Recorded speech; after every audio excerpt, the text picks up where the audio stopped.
All right, everyone. Welcome once again to the Faces of Business. I am Damon Pistolka, your host, and I am excited for our guest today because we have Craig Alexander here from Gumas. We're going to be talking about taking on your industry giants and challenger brand marketing and lots of other good stuff. So, Craig, welcome. Oh, Damon, thank you for having me. Such a treat. This is my favorite topic in the world, so I'm looking forward to sharing some thoughts with you. Yeah, I just think it is a fun topic because we see that so many industries are disrupted by companies that come out of seemingly nowhere. And I think that the good ideas are one part of it, but really understanding how to get those good ideas out to the right people with the right message so that they can disrupt an industry is going to be fun talking about that today. Yeah, boy, you touched on two really critical elements: the right message and the very beginning part of that, seemingly out of nowhere. And it's nearly impossible to come seemingly out of nowhere. These are organizations that have spent many years in development and evolution to become a challenger brand, and it's really only until they understand what it is that they need to say to their customer that's going to make a difference through the messaging that you mentioned. That's going to change the way that they attack their industry giants. Very cool. So let's back up a little bit, Craig. How did you find yourself at Gumas in helping people with challenger marketing? Because you've done other things, and it was interesting to hear your story that how you got here. Yeah, happy to share that pathway. I began working in a very traditional New York-based advertising agency. So my first job, I spent nearly a dozen years working on the Miller Brewing Company business. So that was my one single account. All I did was work on beer, and as a 22 to 33-year-old male, everything I did was targeting me. So there are very few brands that I could work on that would be more interesting to a young adult than a beer brand, especially in the heyday of advertising beer, this was the era of light beer from Miller, Oh taste yeah. less filling, the light all stars. Uh, Oh that wow. whole category was developed during that timing. So I learned all aspects by working on a what we would call an industry gorilla brand, right? Miller Yeah. Brewing Company was Yeah. an industry gorilla. Oh, it's huge. Yeah. So I began learning how the giants work and spent a dozen years dealing with that. And then I'm able to recognize that everybody else was left, picking up the crumbs. And Mm-hmm. if you aren't an industry gorilla, that we use that term, then you're a challenger brand. And so in the beer world, thousands and thousands of Yep. brands would be challenger brands compared to a Miller Brewing or an Anheuser-Busch or even a Coors. If you look at this time, although Miller Coors is a combined brand now. Yeah. Um, so after leaving the agency on Miller Brewing Company, I worked in the outdoor industry for a while, Mm-hmm. and that is a challenger brand industry. When you're talking about media, outdoor is a challenger brand compared to television, radio, Oh and yeah. in the emerging world, of course, of digital, as that became a bigger player. And I love that medium because if you can tell your story on a billboard, then you can do anything. Uh, Yeah. and love the industry was great. Got involved in an advertising agency exclusively working in the outdoor medium, and then sold that agency to a large conglomerate. And then John Gumas and I, who had been friends for many years before Nice. before coming together to work with his agency, we played baseball together, toured around, played a lot of. We still do. That's a side story, Oh, but we're gonna talk about that. We gotta we'll talk talk about about that. baseball. We'll talk about baseball in a minute, Yeah, but yeah, that's yeah. cool. So hold that note. Yeah, But I got it written down. John and I connected about a dozen years ago, and really focusing on all those marketers who didn't have the resources to take on big advertising agencies, but wanted to find a way to connect with their customers. And we recognized that that was an opportunity. And so at Gumas, we created Challenger Brand Marketing. It is trademarked to us. We hold that language. And then, of course, as you were kind enough to mention, literally wrote the book on Challenger Brand Marketing, which was released in February and was a bestseller on Amazon. And we can talk a little bit about the details of that. So that was my pathway. Yeah. Yeah. Okay. Gotta go back. You and John playing baseball. You playing like little league? You guys knew each other that long, or when did you start playing No, baseball together? as adults, as Oh, adults, really? junior baseball. And so we, Nice. and softball and other things as well. But Mm-hmm. it's baseball that we continue to play to this day. Baseball is a big deal to us, not only personally, as you can tell just from this conversation, but we also do a lot of work with the San Francisco Giants. I currently serve on their board of directors. It is a passion and a profession, and their community fund is work that I could do that all day, every day, and it would be a very happy life. Very cool. Very cool. Yeah, I was heavily involved in baseball for a number of years until the last few. Yeah, I was actually I was the president of one of the largest baseball clubs in Seattle. My son's team through high school had 5 D1 players on it. 3 of them are in the MLB now. And what a legacy. Yeah.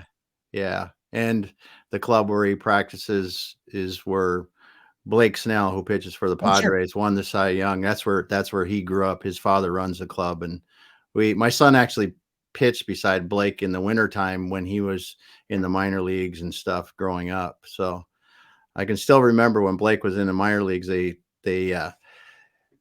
was in pitching one day. And of course, you have to, you don't sort of put any catcher down there and when they're doing it. So they have to bring people in to do it. But, and he said, "Hey, do you want to go down there and stand and him throw a couple balls to you?" And I was like, and they said, "Just don't stand in the normal batter's box, stand back a little ways." And I'm going to tell you, when you get a big lefty that can do what he could do with a ball, even then, and he's gotten bigger and better now, but oh my goodness. It just scared the heck out of you. I'm just telling you, something just put a shudder through you when he's throwing the big left-hand curve coming into your back leg. But baseball's been a big part of my life. I mean, I started playing in Little League and I coached, I don't know how many years until I started doing club ball. You realize that when you get into club baseball and you get into more serious competitive baseball, that, coaching it is very difficult. And it's not your run of the mill. There's a lot going on in a game, but I love the sport because I just had a game 2 nights ago down in Seattle. So are you playing currently? No, I don't play anymore. Yeah. Too much road miles on the body. Too many road miles. But but it's it's a sport near and dear to the heart, and I can see where, man, I bet you have a lot of fun playing it. Yeah. So yeah.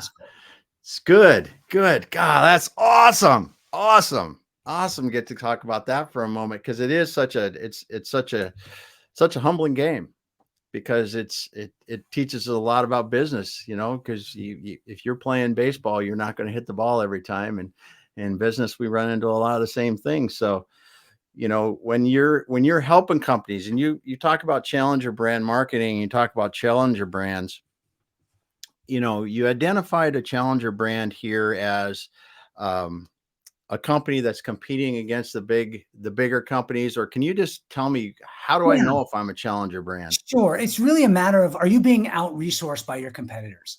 So out-resourced frequently means outspent. That's like the easiest way to define it. So you've got competitors in your category who have all the money. So they have the biggest budgets to support with marketing and branding and positioning. But resources certainly come in other forms outside of money. And if you have greater brand recognition, certainly that's being out resourced. If you have Hmm. greater shelf position, if you're in a retail environment, Yeah, if you have the big one. better distribution, if you have a price point that you can afford to undercut other brands, that can be a resource that will take out a challenger brand.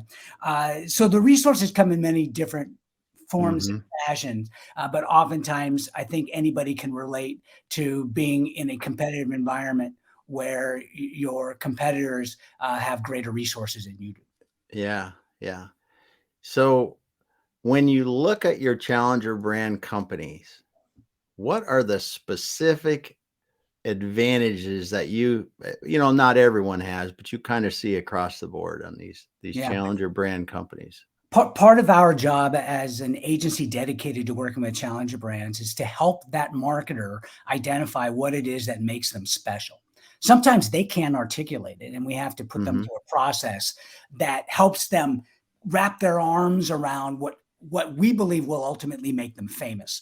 They may not know that, but they need to, because that's where the messaging lives, right in that area that connects the emotion with what customers love about you, with the element of what ultimately will make you famous. So once we're able to identify that, and then we're able to articulate what it is that makes you special, then we can put that in front of prospects, and they'll connect with that, and whatever the next step will drive them to action. But that's really the secret to all of it. So there's the whole. Yeah. There's the whole thing, but inside of this whole thing, there's a lot to go. There's a lot to go, that's for Oh, sure, sure. because Yeah. you are talking about um so they I mean, I would ask where you start, but I mean, kind of, if you're going to fight one of these giants, right? So I'm a small.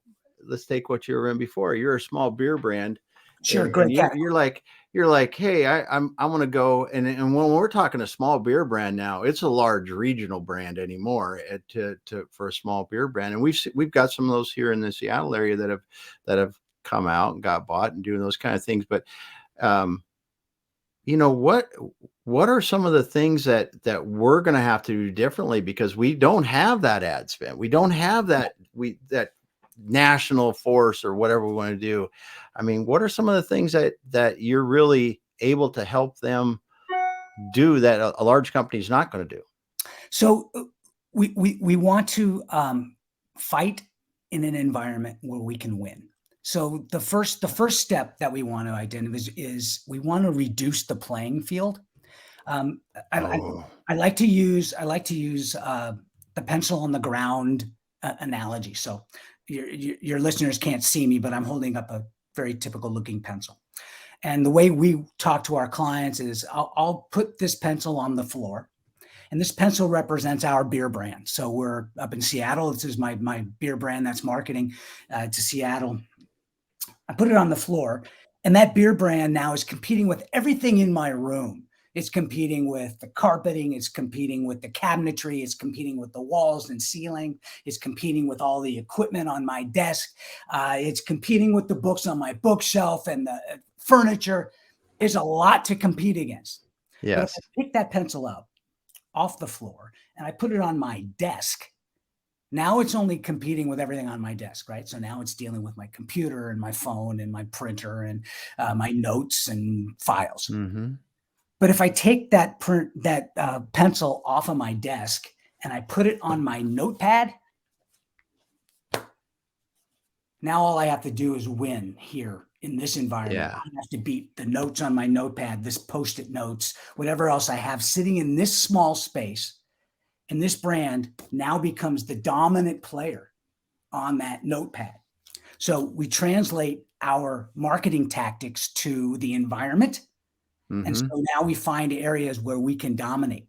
If that is instead of putting our brand on national network television and Yeah. spending the hundreds of millions of dollars it requires to compete against Budweiser and Miller and other brands, we're not going to be successful. We have to find an environment where we can be successful. And maybe that is digital out of home or television in retail, so that you see our ad just in grocery and liquor stores and convenience stores, and the ad runs just in the environment where people have the opportunity to purchase your product. So we've reduced that playing field, Yeah. just the point of purchase. Or in a digital environment, there are lots of ways to really hyper focus on just our target. And once we identify who that is, now, depending on what the brand's personality is, that brand personality may be heavily sports oriented, and we want to be in a sports environment where we can be successful, and we'll find ways to deal that. So tactically reduce the playing field. Before that, though, we really have to understand what it is that marketer needs to say that's going to impact the place. And that's where really the magic lives. In learning what gets that emotional connection to your ultimate customer. Completely, right? Because the people who love you now, they have an emotional connection to you. We just need to find out what it is and then replicate that for people who don't know you, and put that emotion in language in front of them, again, in that reduced playing field, so that they're surrounded by the message now in an affordable way. But that emotion lives within the brand and lives within your consumer. And if you ask the consumer what it is, they will tell you. You just have to ask them. Very cool. Very cool. So as we're sitting here, do you have a couple examples of challenger brands that we might know?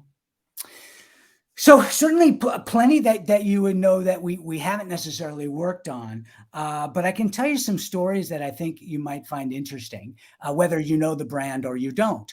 Okay, good. One of our favorite clients is a brand called Mi Rancho Tortillas. Oh, just this great, nice. It's a food service brand, or at least was until they met us. And they produce, probably about 6 million tortillas a day today. So even though it's a challenger brand, they still have some girth and some fight to them. Yeah.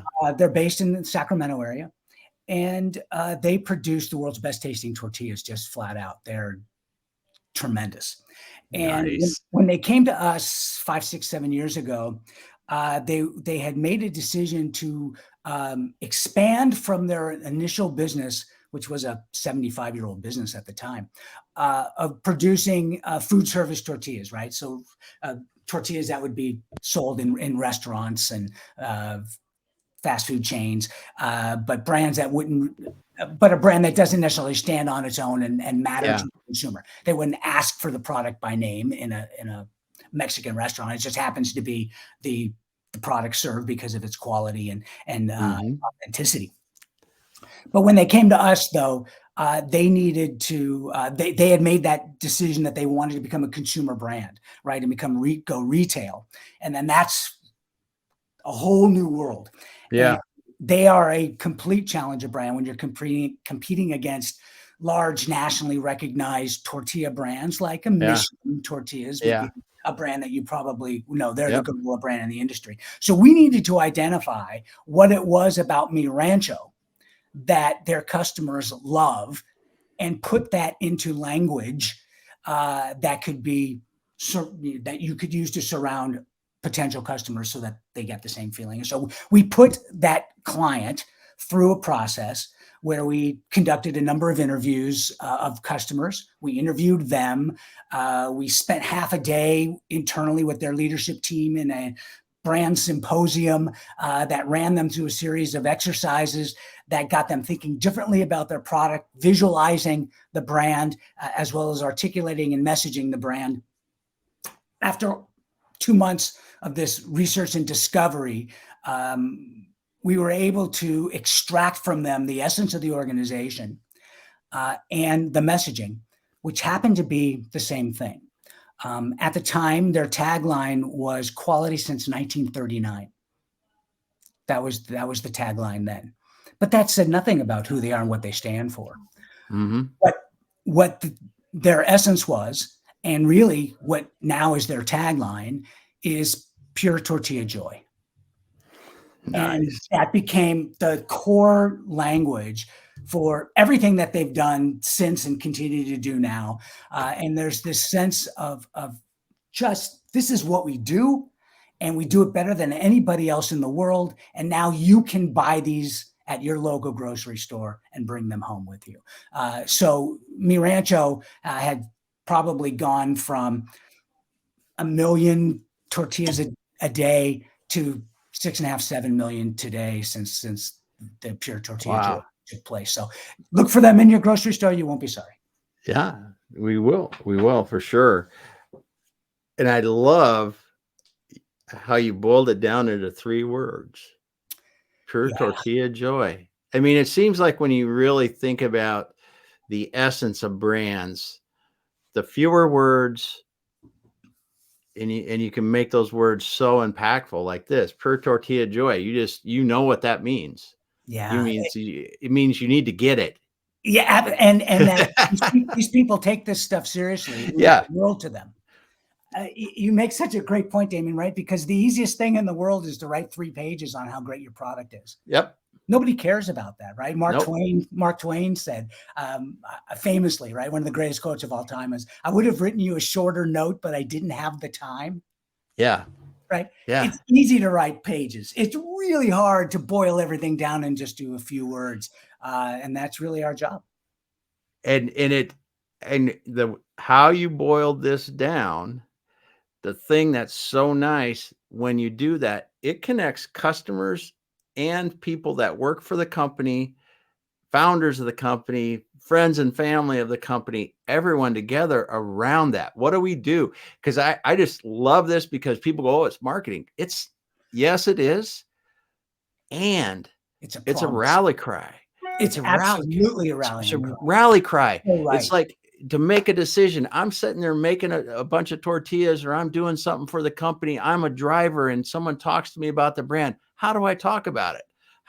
What happens if we have some sort of this happen, and what kind of decision do we make? Well, is it creating pure tortilla joy or not? Because this is what we do. Yeah. It's not that we kind of do it or we would like to do it. This is what we do. And I just love how a great essence like you pulled out there really gives everyone, it ties everything together. It's emotional too, Damon, which Yeah. language has to be. To make a Yes. difference to compete Yes. against the gorillas, you have to have the emotional language that gives you a reason, because tortillas are generally a commodity, right? Yes. It's whatever's on sale, I'm going to buy that. But Yeah. once you've established this sense of pure tortilla joy, I'm willing to spend 50 cents more a bag of tortillas because I'm getting pure tortilla joy. That's it. That's it. And then when you look at another big brand beside it, it's like, oh yeah, here's our tortilla brand that we know. This is them. We see them in every store. And then you go pure So, tortilla joy. It's like, got to go there. yeah, let's give that a try for sure. Yeah, no Yeah. doubt. We got a lot of great comments coming in here. I'm sorry if you don't turn your profile on to public, I can't see who it is, but we got somebody coming in from the UK. We got Charles. He pointed out a challenger brand that could be SpaceX against NASA. That might be. I think they want it technically. I don't know anyone who would refer to an Elon Musk brand as being a challenger brand. Yeah, That is as much a guerrilla brand as exists. Yes, that is true. That is true. And someone asked, "What if you're a nonprofit?" Yes.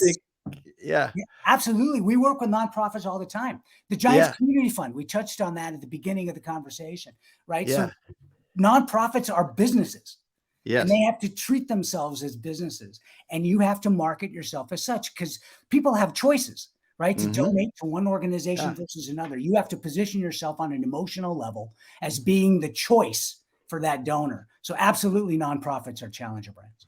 yeah. This is a great point. And as we talked about earlier in the baseball club that I was part of, I mean, you are not the only one in the market, and especially down where you live in California and in Southern California. I mean, these are big businesses, and you look at clubs, you look at some of the other nonprofits, like you said, the larger philanthropic things. It is, and I've got some friends here on some other large nonprofits where if you're going to a Microsoft or somebody like our Google and you're saying, hey, we would like to get a few $1,000,000 from you. I mean, you really have to connect to get that kind of money to flow to your nonprofit. Yeah, completely agree. And one other thing too, just as a side note, based on what you had just said, um, I'm sure many times in your life, Damon, you've run across organizations who feel like they have no competitors. We've created a product that there's no other one in the marketplace. Um, and to those people, we would suggest you're not living in reality. Every product is in a competitive environment. Every brand is a competitor. People have choices to, even if the choice is to not buy you, Hmm. that is a choice. They've lived their lives without you, and they will continue to live without you unless you make a compelling case that they can't live without you. Yes. Yes. I remember the movie. We won't mention it, but it's your chances of living with me are here or without me. Well, yeah, I know the film exactly, and Yeah. yeah, it's a great line to Because it is. It's really. I mean, you got the people have choices, and this is the other thing that you brought up. I think is a great thing for people to think about. That emotional, um, compelling emotional reason will get people from I'm not going to do anything to doing something too, because sometimes our biggest competitor is doing nothing. Oh, completely. You're right. And so it's not like you're competing against other people. You're just competing against people deciding, no, I'm not going to do anything. That's a valid choice for the buyer, and it's another reason why you need to do that. So Completely. Yeah, I agree. good stuff. Well, the that's awesome. That's awesome because it's really shows what you can do when you take the time to understand your brand, your customer, and that emotional connection. These decisions have to be made driven by data. So you can't just have a San Francisco advertising agency walk into your building and say, "Hey, I've got some great ideas for you." It has to be the marketplace telling you what you need to say to your customer, because who knows that better than the customer themselves? So Mhm. our philosophy is that we let the data direct the strategy, and that data is the information, right? Not only the interviews we talked about, interviewing customers and interviewing the internal leadership team, but we also want to study the competitive marketplace and identify those Mhm. competitors and what it is they're saying to the same prospect that we want to speak to, that has been working for them or isn't working for them, whatever the case may be. But we need to learn from that, because that's all going to inform the recommendations to build a messaging strategy that's going to work. We believe challenger brands have one chance to get it right. So we like to hedge our bets and study the marketplace and let information direct our decisions, and not just, hey, we think this is a pretty cool idea for a tagline. We want the research to tell us this is who you are. Yeah. It's so what you said there really hits home, because when you look at big brands, they can throw out, hundreds of millions of dollars in advertising. It's like, well, that's a sunk cost. We may move the market a little bit, but when you talk about someone that it's a much smaller spend, they need to move the needle with that spend. It's not and they're really trying to go from A to B rather than a minus to, A plus, or just move it a couple little teeny points. The challenger brands are trying to move a lot more, cover a lot more ground with their marketing spend. Their resources are so much more limited. They just Yeah, can't afford to miss. Mistakes are costly, and those mistakes could cost you years in development. yeah, yeah. So you guys came out with a challenger brand marketing book in February. So Yes. what I mean, you're sitting here, you got your agency, you guys you're doing this, you're having fun, you're working with some great brands. Yeah. Why write a book? Opportunity. Hmm. There's a hole in the marketing marketplace for this sort of a an advertiser, right? Challenger brands. It's really a phrase that is pretty new. it's language that people haven't really been using before about maybe 10 years ago. Hmm. And we wanted to position our advertising agency as the authority on this niche. So we talked about earlier in this call, and as we speak with our clients, we want to find that one thing that's going to make them famous. For us, for Gumas Advertising in San Francisco, it's being the champion of the challenger brand. So since that is our niche, we needed to prove it. And so we wrote the book that Nice. gives all marketers the opportunity to take on their industry gorillas and win. And the book is a workbook to give you all the tips and tricks that you need, many of which we've talked about in this call, but really lots of ways to make your marketing budget go further, and how you can make a difference in your industry. Yeah. Good stuff. Good stuff. So as you were doing this, writing the book, Yeah. how do you think that it improved your process, the way the agency thinks about what you do? Because now it's not just us in the room. We're talking about this with our team, which is sizable, but now we're talking to the world. Did you have to go, oh, we thought this was good, but we really don't have this defined, or we need to refine this? Was there I a think lot of there that? was some learning there, right? Because it Yeah. does take the pencil off the notepad and throw it on the floor now, because now Yeah. the book is reaching the world. We have to make sure it's relatable and Mhm. relevant everywhere. So yeah, we did make some adjustments. We adjusted some of the ways that we thought, but the book also served as a reminder of the things that we need to do for our clients Oh that we yeah.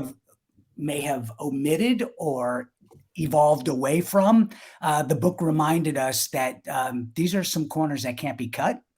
And so we Yeah. needed, I think it really worked in our favor to tune us up as a marketing team, to remember what makes us different from other advertising agencies and focus on these elements. So I think you asked a really wise question, and it did make us think a little differently about us.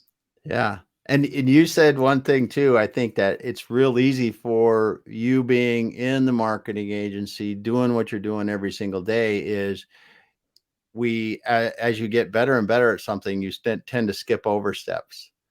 Oh, I know what that is. And those steps can be costly if you don't do them, because you're assuming something that may not be right. Yeah, So we talk to our clients about this all the time, right? One of the main reasons why a client needs an advertising agency is because they're just too close to it, and yeah. they skip steps and they miss things, and they don't hear what their customers are saying with the same ears that an outside independent third party marketing Hmm. expert would hear that language differently. So yeah, we need to learn from what we say to our customers. We have to learn that ourselves. Yeah. Yeah. That's awesome. That's awesome. So what are some of the comments you've got back from readers of the book that inspired you weren't expecting? Just what are some of the things you've heard that's Several things. One thing I wasn't expecting was the interest that people had around the world. That there were a lot of books sold uh, globally, like South Africa, nice? Australia, New Zealand, Great Wow. Britain, South America, Brazil in particular. That's interesting. So clearly, the idea of challenger brand marketing resonates Hmm. around the world. Um, what we've heard most frequently is it's an easy read, and it is relevant to any marketer. It's also relevant to any relationship because the way that we address marketing challenger brands is a lot of in the ways of that people relate with other people, and those sorts of things come out in the exercises and conversations in the book. So I think the consistent feedback on challenger brand marketing as a book was that it's relevant, easy to apply. Of course, this makes logical sense. And there's some funny stories, and I talk a lot Nice. about personal experiences, and I tell some good stories about my wife in that book. And yeah, Good. I'll Good encourage stuff. you to go to Well, Amazon and buy it. yeah, that's challenger brand marketing. So we are in a changing world of marketing right now. This little thing that people talk about, oh, I don't know, every other sentence, AI. Sure. What effect do you really see within the work that you're doing? Yeah, there are probably fewer industries more affected by AI than the creative industry of advertising, because it's so easy to push a button and write copy. Yeah. Um, we know that AI is not going away. It's just going to evolve, and it's going to be a part of um, our world, just like dot matrix printing turned into the kind of printing we're doing today. It's something that we're gonna live with, and we're gonna Mm-hmm. use it to our advantage, um, in the most protected uh, way possible. We recognize the risks associated with any kind of content generated through crowdsourced material. Uh, Mm-hmm. and if you were to ask uh, ChatGPT today to write me a 500-word article on challenger brand marketing, we know most of that would be coming from our book, or Mm-hmm. coming from our blogs, or coming. It's going to come right back to us. We've written it before. Most of it's going to come from us. Um, we are at the place where we're accepting AI as a valuable resource. It's a search tool. It's a idea generator. Uh, we think that it's just going to make things better. So we've chosen to accept it, and in a very jujitsu sort of way, use it Yeah. to our advantage. Yeah. I agree. I think that the real and I'm not going to use the right words, but the real shame in AI is what you talked about for content creators right now, is that you have created many blog articles around challenger brand marketing. You have, all the any releases, anything you've done, it's it's absorbed it. It's absorbed it, and now it can spew it out like it wasn't yours. And that's the thing that I think anyone that writes anything, with their mind and their fingers, whether it's writing on paper or writing and it ever somehow got online, it's a question we're going to have to answer, because there's just too much of it, right? And Yeah. it's just there's just so much content that is out there that people have created that it is their own. I was a question that it came up actually in the last couple of days, because I hadn't thought about it in terms of the crawlers just crawling every website, pulling every bit of information. And they're talking about that now and talking about being able to stop it, because yeah, I mean, there's people every single second of every single day pouring their heart into research and writing and compiling the thought that it took from understanding all things like you guys with Challenger brand marketing, and they can just be taken like that. Yeah. So I it's don't it is I don't know, Damon, if the issue is going to be attribution and compensation, or a matter of, hey, that's mine, and it's just you're stealing from me. yeah. I'm not sure. I don't know where the issues are going to be yet. It's also new.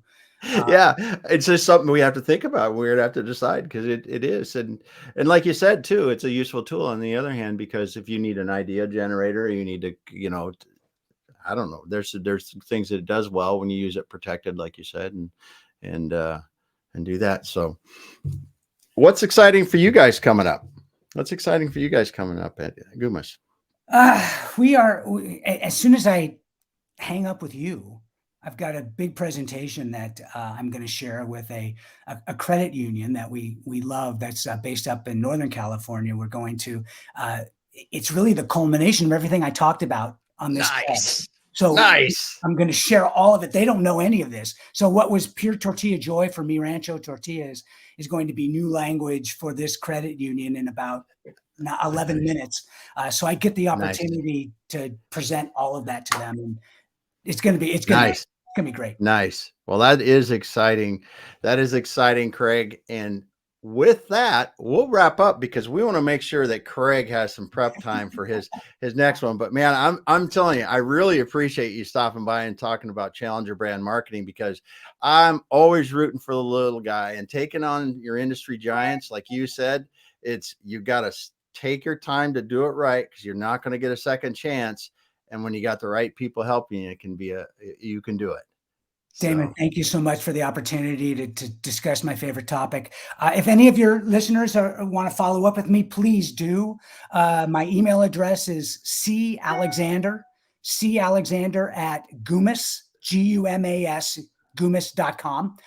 Website, Gumas.com. And the book is at Amazon. So yeah. feel free to look it up. We'll do that. We'll do that. Well, thanks so much for being here today, Craig. And I want to thank all the people that dropped the comments today.